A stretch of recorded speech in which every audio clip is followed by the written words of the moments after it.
I'm Brownfield's Megan Grebner. With us is Matt Gast. We're going to talk a little bit today about soybeans, and we're going to kind of take a little bit of a different direction. We're going to talk about health benefits of soybeans. So if I say, Matt, explain to me what I need to know about health benefits of soybeans, what are you going to say? You know, we really, this year I serve as the chair of the Communications and Education Committee, and this year we really are trying to promote the health benefits of soy, not only human consumption, but animal use. You know, we're working with some partners to test upping rations of soybean meal for livestock, for poultry, for pork, things like that. When you talk about health benefits or nutritional benefits for human consumption, let's start there, and what do we need to know? You know, there's always a misconception about soy for human consumption. And that's what one thing we're trying to do is really show the benefits of it. There is very, very good benefits to human health of soy in their diet. You know, whether it's oil, tofu, things like that, there's a lot of benefits to human health.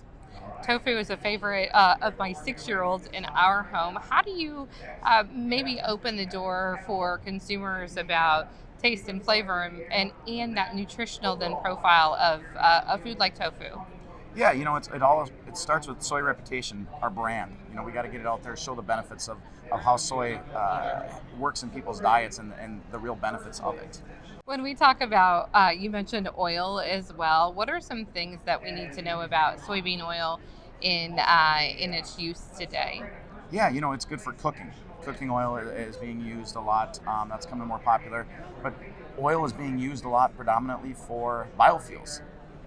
That's one area that we're really proud of, the growth of biofuels. You know, in 2020, I think we used 8 billion pounds of soybean oil for biofuels, and in 2022, that number was already to 12 billion. And I would assume that's only going to increase, which would be good news for farmers? Yes, correct. Yeah, with all the new crush facilities coming online, that number keeps rising every year, and so we're very proud of that, and that gives us an influx of meal that we're finding uses for. You know, one new use is firefighting foam. The soybean meal is used in firefighting foam, and so it's things like that continue to help us build off of our supply and continue to return investment back to soybean farmers. I want to talk a little bit about innovations, but first let's talk a little bit about the nutritional profile in terms of animal consumption. Obviously, that's a large part of demand for soybean. How do U.S. soybeans play in that field? Yeah, you know, that's one thing that we're talking about in working with is partners on upping the rations of soy into animals' diets. You know, we're seeing the benefits of it to the animals and how much more beneficial that is to them through the terms of their, you know, until we consume them. We talk about growth and innovation, or how innovation is key to growth. We talked a little bit about nutritional and foods. We talked a little bit about animal feeds. You mentioned firefighting foam. What are some of the ways? Why does soybean meal play well in firefighting foam? Yeah, it's the soybean flour, the flour that comes from it. You know, it helps with the firefighting foam. There's so many uses in people's lives they don't even understand. You know, Skechers shoes, turf. Sinlon turf. You can get plywood at Home Depot that's soybean based. Anything with petroleum is being switched out in a lot of everyday uses with soybean oil. How important is that, not only in the demand story, but that sustainability story as well? Yes. Yeah, you know, it's very, very crucial. You know, sustainability is the new word that we hear from people, and every day we continue to build off of that and continue to show the uses for soy, and I think it's very shows what the Checkoff does. You know, to find new areas for soybeans to be used in, to continue to build off those markets and find new markets. I think it's very vital to the return of investment on U.S. soybean farmers. Can you talk about that ROI in terms of what Checkoff, for every dollar that goes into the Checkoff, what comes back? Yeah, you know, every 5 years we do a study. USDA requires us to do a study, ROI study, and the last study that came out, for every dollar that's put in the Checkoff, soybean farmers receive $12.34 back. I mean, that's a big number. When you talk to soybean farmers in your area, and if they have questions about what Checkoff dollars are used for, or why the Checkoff is important, what in addition to the ROI, what do you want them to know about what the soybean Checkoff does? We're here working on behalf of the 515,000 U.S. soybean farmers. we're working to create more demand and build off the demand that we have.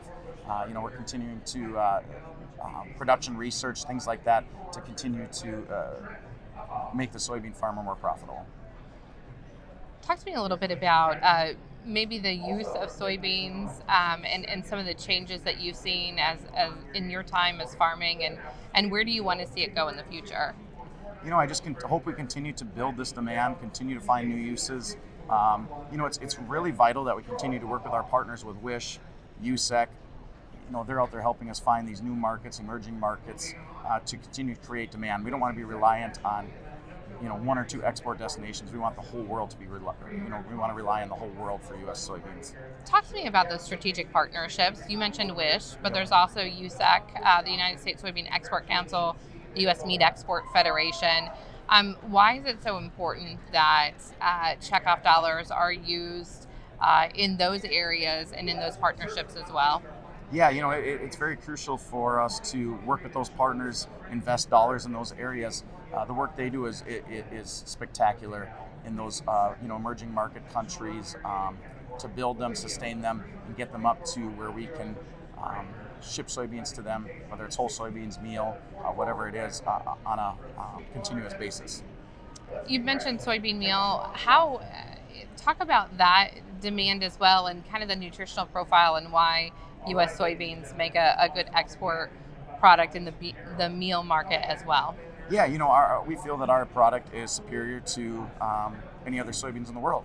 And with the influx of meal and crush facilities that are coming online, we feel it with facilities upping their storage. Our executive committee had the chance to tour AGP in Aberdeen, Washington last summer, and I believe they doubled their meal storage out at the ports in Washington. So they feel the need for more storage and how much more meal is going to come online, and how much everybody wants our meal.